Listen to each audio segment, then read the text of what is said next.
The morning sun cast long shadows across Fort Harrison's training grounds as Staff Sergeant Maria Rodriguez stood at attention with the rest of her unit.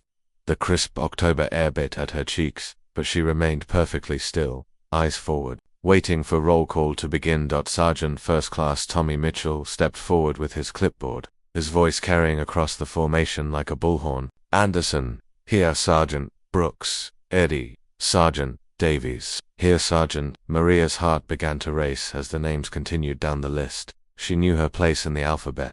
She knew when her name should be called, but as Mitchell's voice droned on, skipping right past where Rodriguez should have been, a cold knot formed in her stomach. Wilson, here Sergeant Yates, Eddie, Sergeant. Mitchell folded his clipboard and turned to face the formation. All present and accounted for, he announced to Lieutenant Colonel James Harrison, who stood observing from the side. Maria felt her face burn with humiliation. 23 other soldiers had been acknowledged, but she might as well have been invisible. This wasn't the first time something like this had happened, but it stung just as much as it had 6 months ago when she first arrived at Fort Harrison. She had transferred here from Fort Bragg with stellar reviews and a chest full of ribbons, including a Bronze Star for her service in Afghanistan. But from day one, Sergeant Mitchell had made it clear that he didn't think women belonged in combat roles, no matter what their records showed. Rodriguez, Mitchell's voice cut through her thoughts.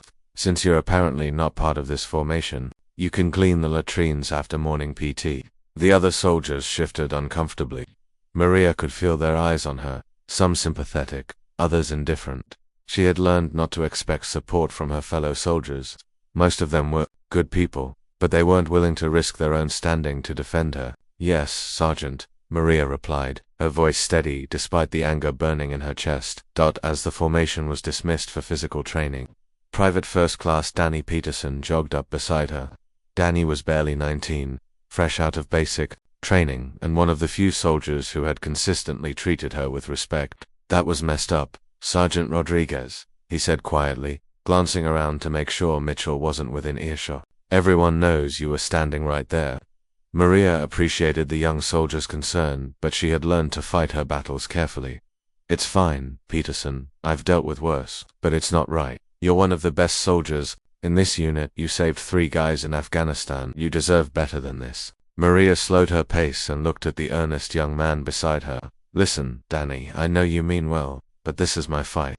The best thing you can do is focus on being the best soldier you can be. Don't let their problems become your problems. As they reached the PT field, Maria noticed Lieutenant Colonel Harrison watching her from across the yard.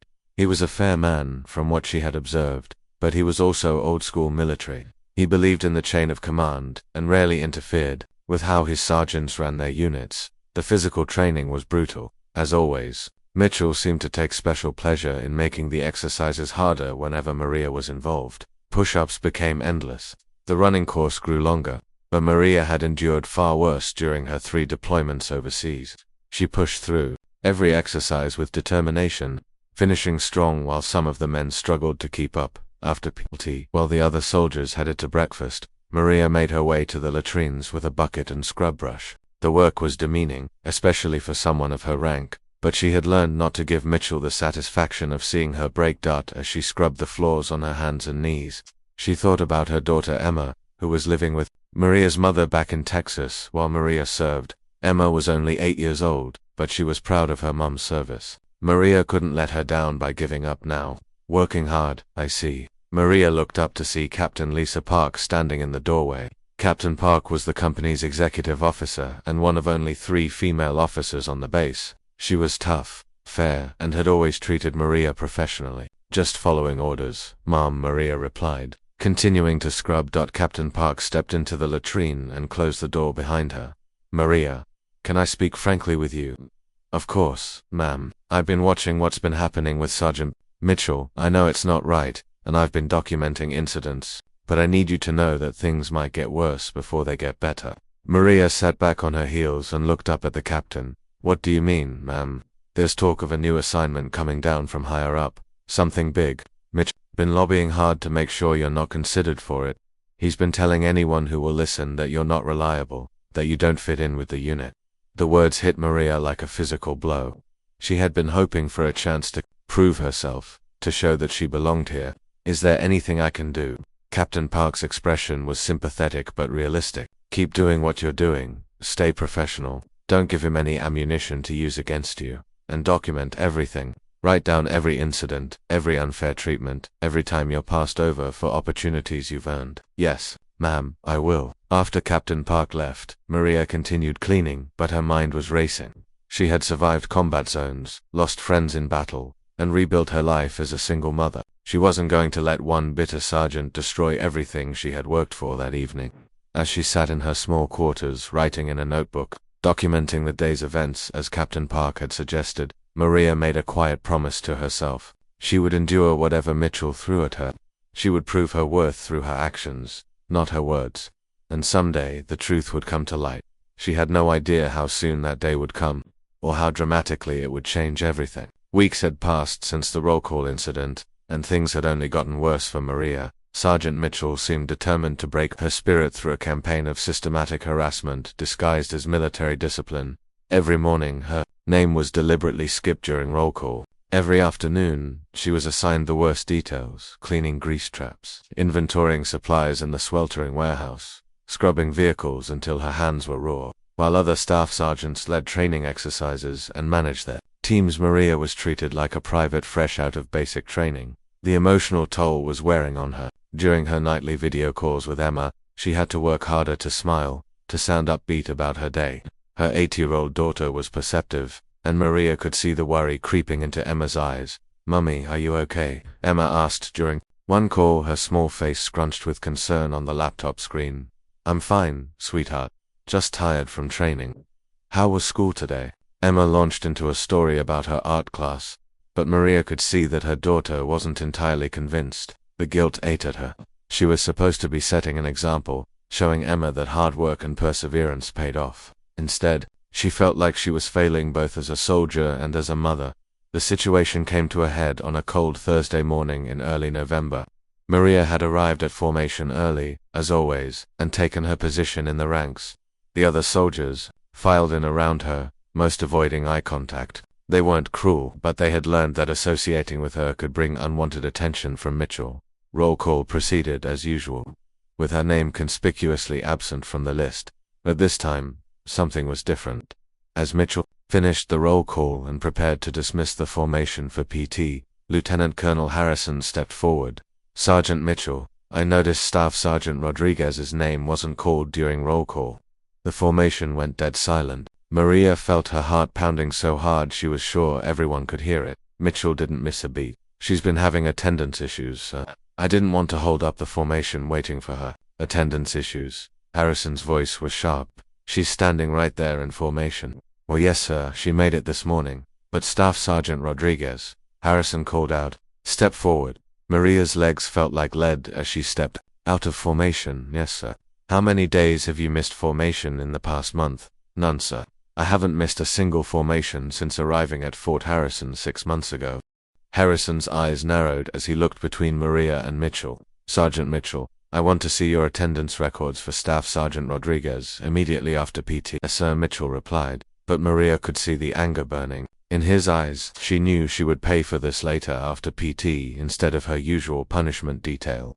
Maria was ordered to report to the supply room to conduct inventory. It was mind-numbing work, counting and recounting boxes of supplies, but at least it was better than scrubbing toilets. She had been working for about an hour when the supply room door slammed open. Mitchell stormed in, his face red with fury. "You think you're pretty smart, don't you, Rodriguez?" Maria continued counting, not looking up from her clipboard. "I'm just doing my job, Sergeant. Your job." Mitchell stepped closer, his voice dropping to a menacing whisper. "Your job is whatever I say it is. And right now, your job is to understand that you don't belong here." "I belong here as much as any other soldier, Sergeant." Mitchell's laugh was cold and bitter.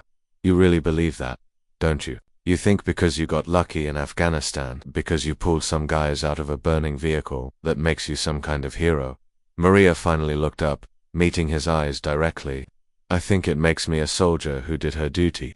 Let me tell you something, Rodriguez. Real soldiers don't need special treatment. Real soldiers don't run crying to the colonel when things get tough. And real soldiers sure as hell don't put their buddies at risk because they're too weak to carry their own weight." The accusation hit Maria like a slap. I have never put anyone at risk, haven't you? What about that night patrol in Kandahar, the one where Sergeant Johnson got shot? Maria's blood ran cold. How did Mitchell know about that? That incident had been classified, investigated, and she had been completely cleared of any wrongdoing. That was investigated. I was cleared. Were you? Or did they just cover it up because it would look bad to court-martial a female hero? The lie was so outrageous, so cruel that Maria felt her carefully maintained composure finally cracked. You don't know what you're talking about. I know exactly what I'm talking about. I know soldiers like you. You think the rules don't apply to you. You think you can coast on your reputation and let other people pick up the slack. Well, not in my unit. Sergeant Mitchell, you are out of line and Maya will see about that. I'm recommending you for transfer out of this unit. Failure to adapt to unit standards. Inability to work effectively with team members.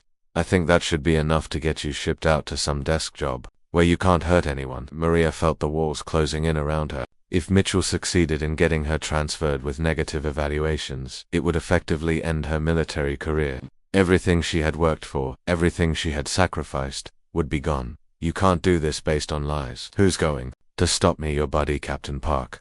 She's being transferred to Germany next month. The colonel, he trusts his sergeants to manage their people. Face it, Rodriguez, you're done. That night, Maria sat in her room, staring at her laptop, trying to find the words to write in her incident log. How do you document something like this? How do you prove that your superior is systematically destroying your career based on prejudice? Her phone rang. It was her mother, Mia. Emma's worried about you. She says you seem sad during your calls. Maria closed her eyes, fighting back tears. I'm okay, Mum, just dealing with some difficult people at work. Is it because you're a woman? Her mother's directness caught her off guard. What makes you say that? I raised you, Maria. I know when you're fighting for your place at the table. Your father went through the same thing when he first joined the police force. Being different always makes you a target.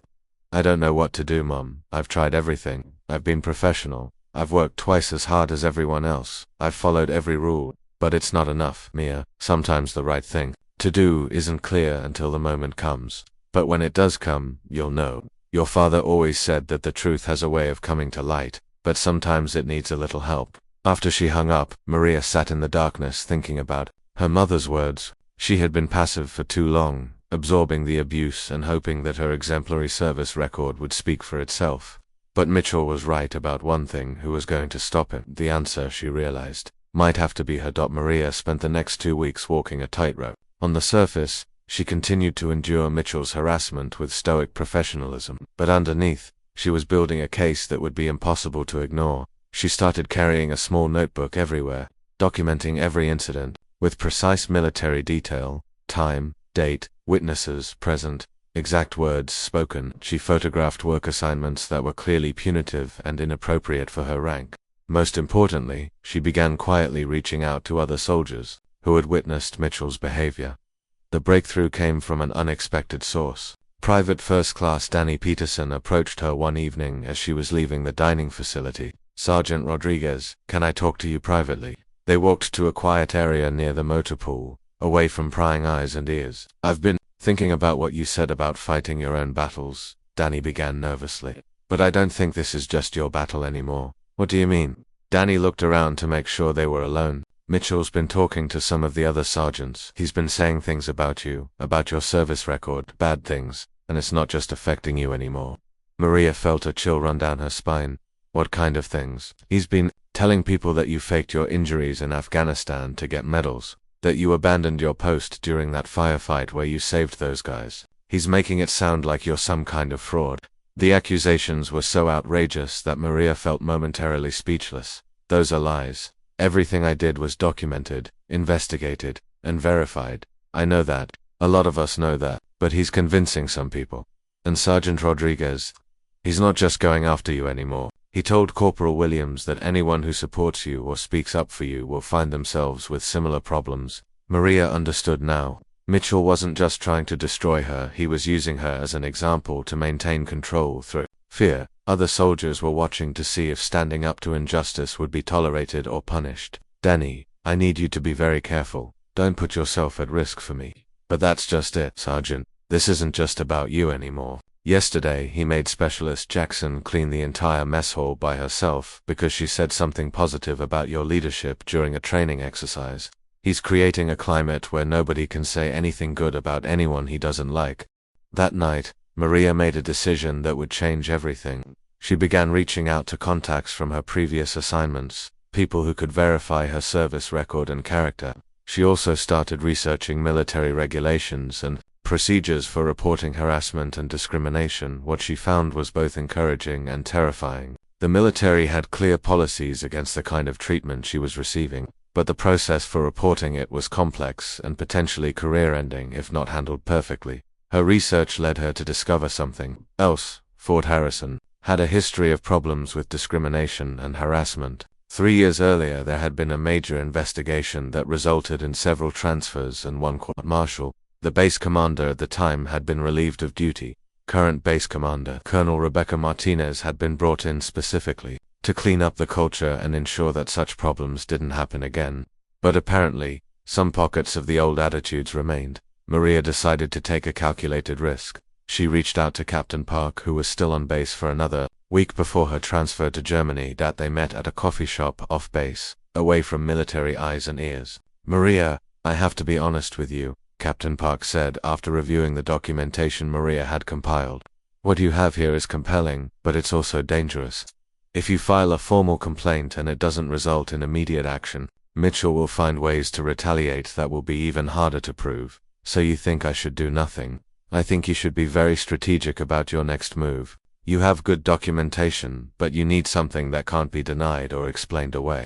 Something that shows a clear pattern of behavior that affects unit readiness and morale." "What kind of something?" Captain Park was quiet for a long moment. "Mitchell is going to make a mistake. Men like him always do. They get overconfident, they push too far, and they do something that even their supporters can't defend. When that happens, you need to be ready. Ready how? Ready with evidence, ready with witnesses, and ready with a plan for taking it up the chain of command in a way that demands action." The opportunity came sooner than either of them expected.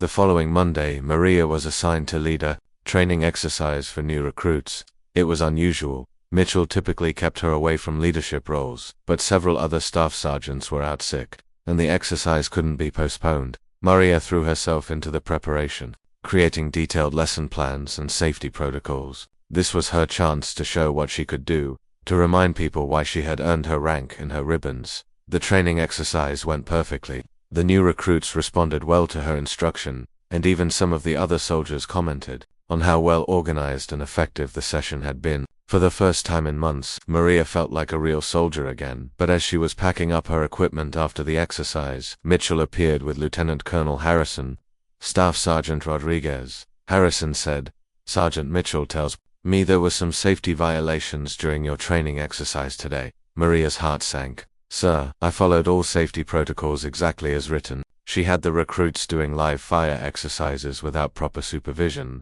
Mitchell interjected. "Private Wilson could have been seriously injured. It was a complete fabrication." The exercise had been conducted with textbook precision, and there had been no live fire component at all. But Maria realized with growing horror that Mitchell was setting her up for something far worse than latrine duty. "Sir, that's not accurate. We conducted no live fire exercises today. It was strictly classroom instruction and equipment familiarization." Harrison looked between them, clearly uncertain. "I'll need to review the training logs and speak with the participants." "Of course," Sir Mitchell said smoothly. "I'm sure. When you investigate, you'll find that Staff Sergeant Rodriguez's version of events doesn't match what actually happened." As they walked away, Maria realized that Mitchell had finally made his move. He was going to try to destroy her with false accusations of safety violations, something that could result in court-martial and the end of her career. But he had also made exactly the kind of mistake Captain Park had predicted. This time, there were too many witnesses, too much documentation, and a clearer pattern of harassment for even the most sympathetic observer to ignore. It was time to fight back. Maria spent that night preparing for the fight of her military career. She gathered every piece of documentation she had compiled over the past months: incident report, witness statements, training records, and performance evaluations from her previous assignments. But most importantly, she had something Mitchell didn't know about: video evidence unknown to anyone. The training area was equipped with security cameras that recorded all activities for safety and liability purposes. If Mitchell was claiming that safety violations had occurred during her training exercise, those cameras would tell the true story. Early the next morning, before formation, Maria requested an appointment with Lieutenant Colonel Harrison through proper channels. He was granted a meeting for later that afternoon. At formation, her name was once again skipped during roll call, but this time, instead of standing silently and absorbing the humiliation, Maria stepped forward. "Sir, I request permission to address the omission of my name from roll call." The formation went dead silent. Mitchell's face turned red with fury, but with Lieutenant Colonel Harrison present, he couldn't simply ignore her. Harrison looked surprised.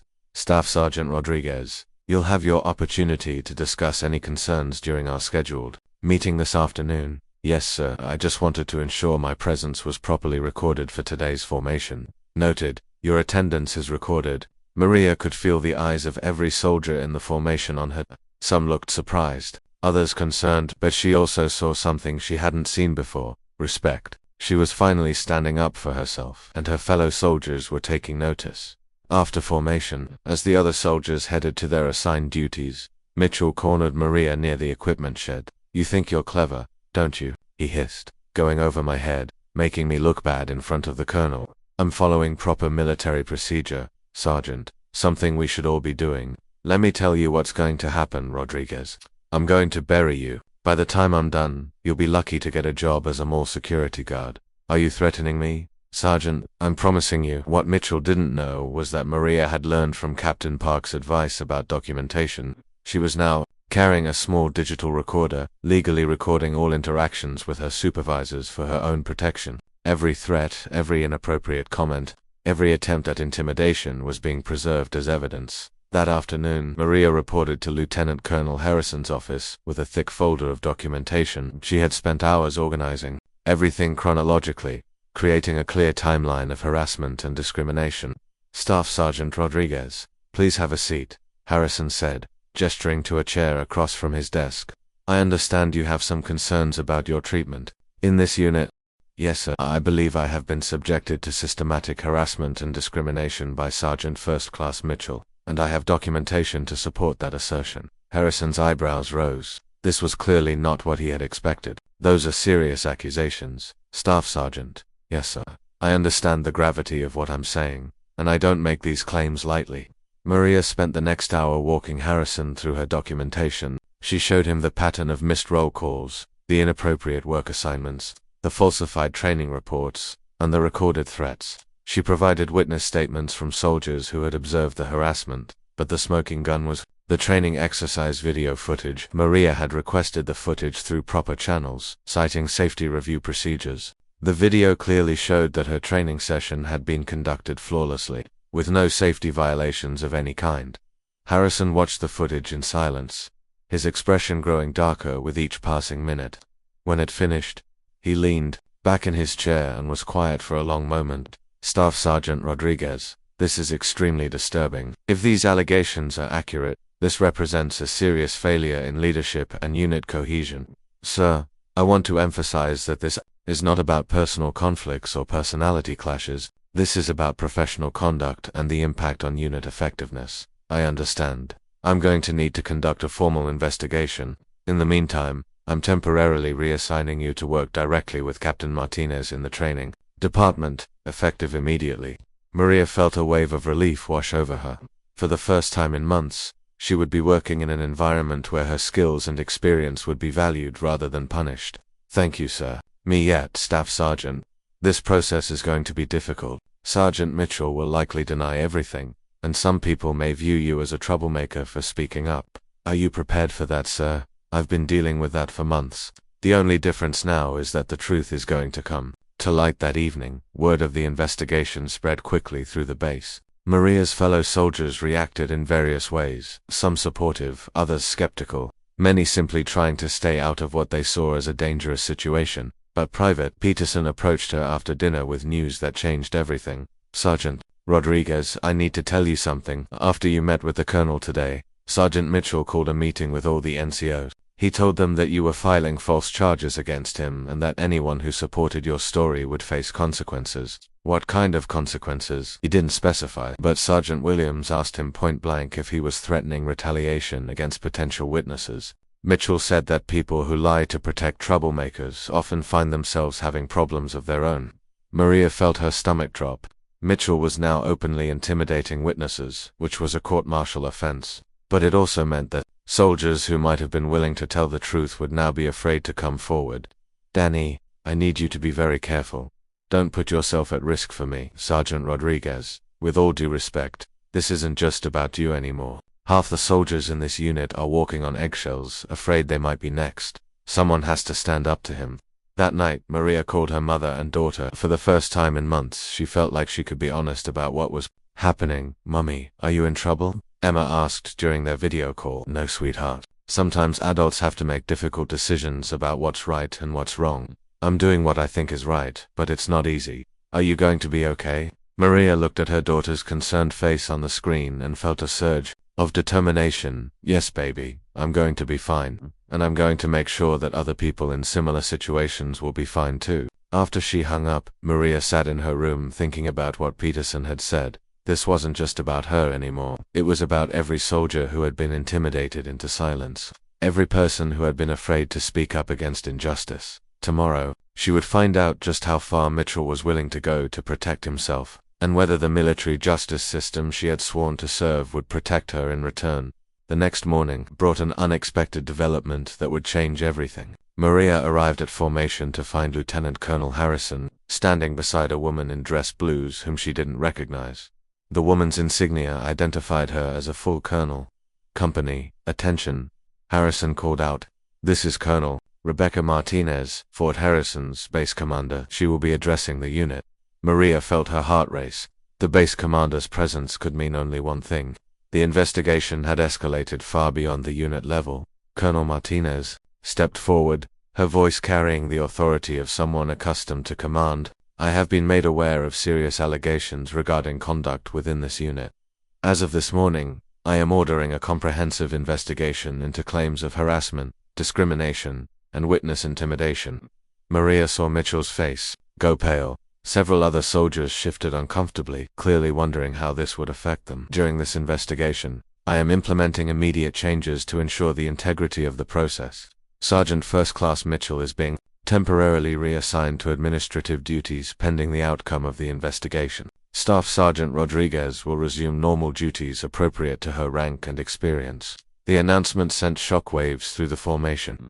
Mitchell's face went from pale to red with fury, but he couldn't protest without making his situation worse. "I want to be absolutely clear," Colonel Martinez continued. "Any attempt to intimidate witnesses, retaliate against personnel who cooperate with this investigation, or interfere with the process in any way will result in immediate disciplinary action, up to and including court. The Army has zero tolerance for the kind of behavior that has been alleged." After the formation was dismissed, Colonel Martinez approached Maria directly. "Staff Sergeant Rodriguez, I want you to know that your courage in coming forward has exposed problems that go beyond just one sergeant. We've discovered that similar complaints were filed and ignored 2 years ago. That stops now. Thank you, ma'am. I just want to serve with honor and be judged on my performance, not my gender. That's exactly how it should be.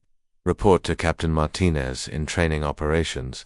She'll be your supervisor while this investigation is ongoing." Over the next 2 weeks, the investigation unfolded with devastating efficiency.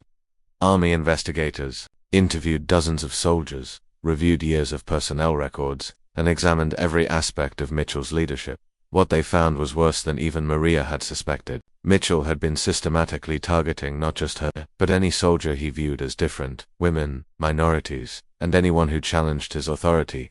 3 other soldiers came forward with their own stories of harassment and intimidation. Investigation also revealed that Mitchell had been falsifying performance evaluations, manipulating duty assignments to punish soldiers he didn't like, and creating a climate of fear that had significantly impacted unit morale and effectiveness. But the most damaging evidence came from Mitchell himself. Unknown to him, his office phone conversations had been recorded as part of routine security monitoring.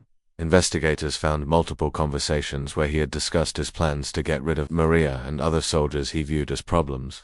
In one particularly damning recording, Mitchell was heard telling another sergeant, "These people think they can come into our army and change everything. Well, I've got news for them. I'll make their lives so miserable they'll quit on their own." The investigation concluded with swift and decisive action. Mitchell was court-martialed on charges of harassment, discrimination, abuse of authority, and obstruction of justice. He was found guilty on all counts and sentenced to reduction in rank, forfeiture of pay, and dismissal from the army.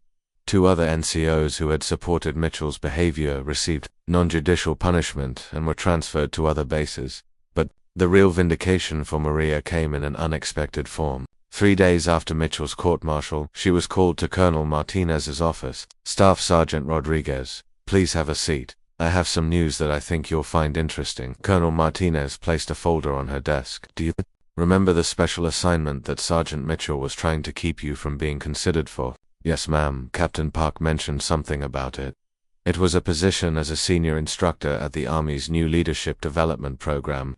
The program is designed to train the next generation of military leaders in inclusive leadership, ethical decision-making, and creating positive unit climates." Maria felt her pulse quicken. This was exactly the kind of opportunity she had been hoping for. "Based on your performance, your service record, and frankly, your courage in standing up to systematic harassment, the selection board wants to offer you the position. It comes with a promotion to Sergeant First Class and assignment to Fort Leavenworth." Maria felt tears welling up in her eyes.